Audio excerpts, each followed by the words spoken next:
Well, this is my first venture into Dark Souls PvP, and I've been wanting to do it for a while, but I was chicken. I had a feeling I was going to suck, and as it turned out, I kind of suck. It's a lot of fun, but it's different than Bloodborne, and I guess I'm still kind of wired for the combat in Bloodborne, at least as far as PvP goes.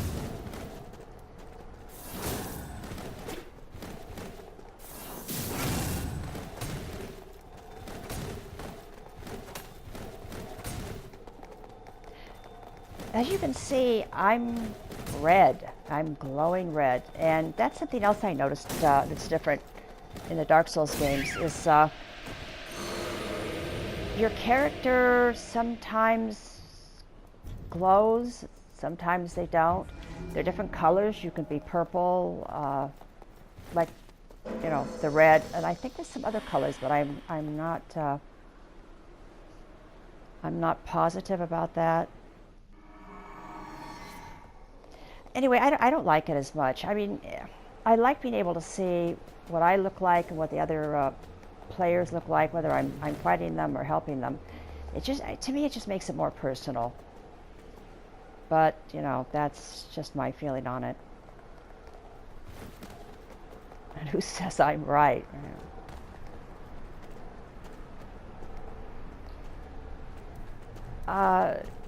The shield, yeah. Okay, you don't have to use shields. I'd heard other people complain about the fact that too many players in PvP do the turtling, which is what this player is doing. You just basically hide behind your shield and then hit, and then hide and then hit, and it's just really annoying. It didn't help them much there, but no, it just is. It's kind of frustrating when they're with this chunk of metal in front of them all the time, and I think it's kind of cowardly, very honestly. I mean, to use it occasionally, but not all the time like that. And by the way, I jumped because they healed. And I'd heard going in that healing, although it happened in Bloodborne, it's not supposed to happen in Dark Souls. It's a respect thing. You just don't do it.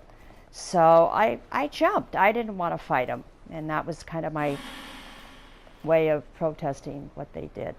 Not very adult, but you can be respectful in these games. You don't necessarily have to be a grown-up. It's not quite as much fun when you are. But still, respect is good. And that's parrying.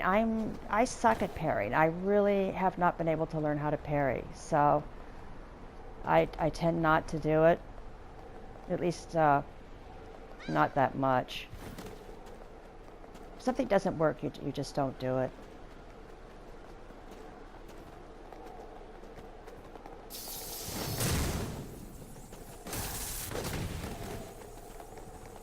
The fact that I have the same weapon doesn't really work for me because, again, I wasn't very leveled up at this point.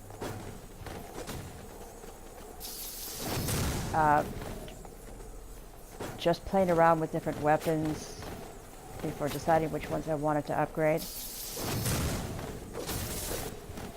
So I knew going in the damage I was going to do was going to be probably not enough to help me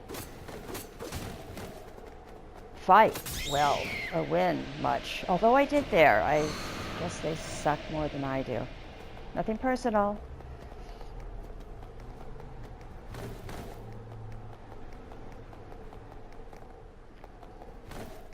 This is cute. They have something in Bloodborne like this. You can transform into the messengers. And it's just something kind of silly but fun to do. I have that transformation, I just haven't used it in Dark Souls 3.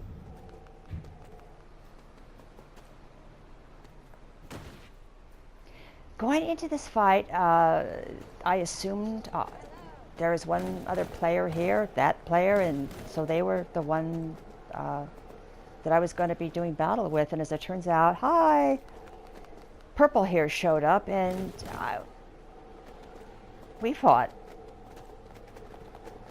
This is a whole new world for me. It's fun. It's kind of strange. I'm not quite sure how I feel about it. I like it. I don't like it. It's just maybe I don't like it as much because I do kind of suck. And not having upgraded weapons for the few fights that I've done is it hasn't helped. I basically have pretty much lost every fight I've had.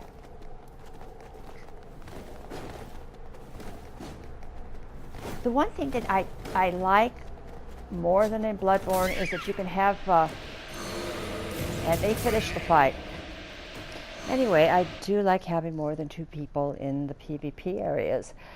I've spent so much time in Bloodborne that after a while the PvP got kind of boring, and I got burned out on it. So having something different like this it's great. I'm enjoying it a lot, and when I get my weapons leveled up enough that I'm not getting my ass handed to me like I am now, I'm going to be doing more of it. So I guess that's all. Bye.